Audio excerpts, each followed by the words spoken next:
These are pine wood logs I have right here. As you can see, they're quite beautiful, and I'm wearing one glove and that, so minimal exposure to the dyes, but I'm going to be dyeing them and then putting an epoxy resin later on. For the first step, I'm wearing a face shield because I don't want any of this dye to get on me. And I'm wearing gloves so that I'm working with Safrano, just a little bit of it. It's tricky because I have a huge amount. Oh, here we go. Just going to put a few drops.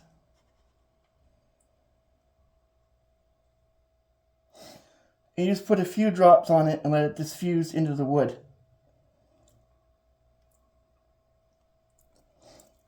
That's good enough for what I need for now. Now, this is designed to create different patterns. As you can see now, as you can see, it's just starting to rapidly absorb in the wood.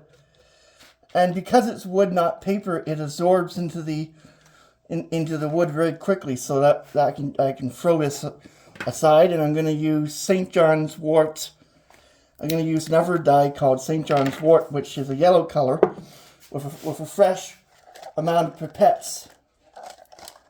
The fresh amount of pipettes and sterile pipettes for this kind of preparation are very important. You don't want to contaminate everything. Just add a few drops here, a few drops here. I'm a little bit itchy, but that doesn't really matter. Some dyes work better than others. I'm not going to let everything become the effect that I want. And then we have iron chloride or iron chloride. You definitely want to wear protective equipment and not get any of this on your skin because it's mild, it's toxic and corrosive. It will blister and burn your skin. As you can see in the light, it's a slight orange color or brown color. But watch what happens when I put it on fabric like this.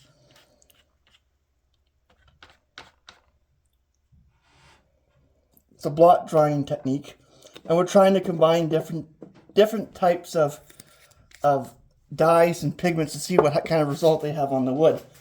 Now to step back, the thing is that at high humidity the wood starts to crack, so we don't know the true effect of having the iron chloride right on the wood, but they're different sizes, so they might work better. You can really smell the iron chloride solution there. Then we have a few more I can try. I don't think I'm going to try the nanoparticles. Iron oxide pigment that I made, I might try a bit of it because it probably will stain. It's a very thick pigment and it probably will stain a brown color. I had about 200 millimeters of this stuff and it only produced a very little bit. It's a very powerful pigment and doesn't need a lot to have the effect. I just need a little bit of that. I don't need a lot of it. If you add too much, you will have really weird results. I'm just showing the potential of this stuff. All this stuff the pipettes have to be prepared as waste, so I'm throwing them in a place where there's waste. Even though they're very small amounts and that kind of stuff, and I am dealing with them properly, you have to deal with them as waste too. And now I'm going to work with ultramarine pigment that has to be shook up before I use it. It's a very, very brilliant blue pigment that I used before that I showed on my channel.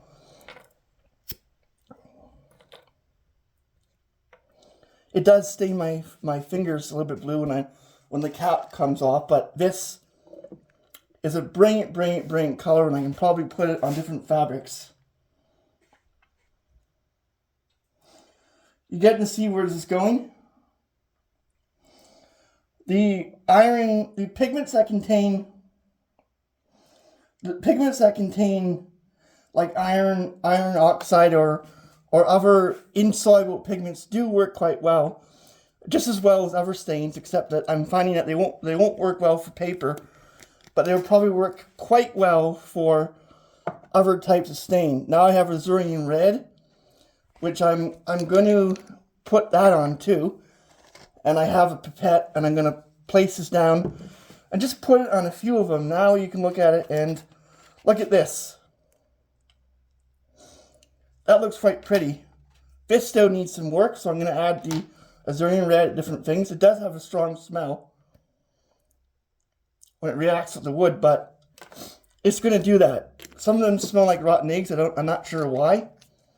Maybe there's ligaments, sulfur that I'm mixing with it that's reacting, but that will go away after a period of time. That's just a small amount of hydrogen sulfide from the wood that's being produced. I mean, this probably needs a lot of ventilation too. So be aware that this kind of experiment requires some ventilation.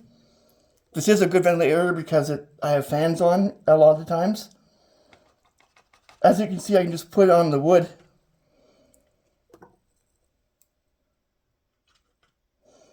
And this way you can make decorations out of wood pigments and logs. Little pine logs that have been cut up, designed for decoration on Amazon. I bought them for about $20, and you can get the epoxy resin for about $27, $28 for 230 milliliters. It's very easy to do. I would not recommend any urethane epoxy for several reasons. It clumps up, it hardens, and it takes away the color patterns of your stuff that you're trying to do. There's a lot of stuff I can do. You know, I might try the nanoparticles too, just to see what kind of interesting results they will have on the wood. Just like paper, it might have really weird results, but look at this; it's very, very thin.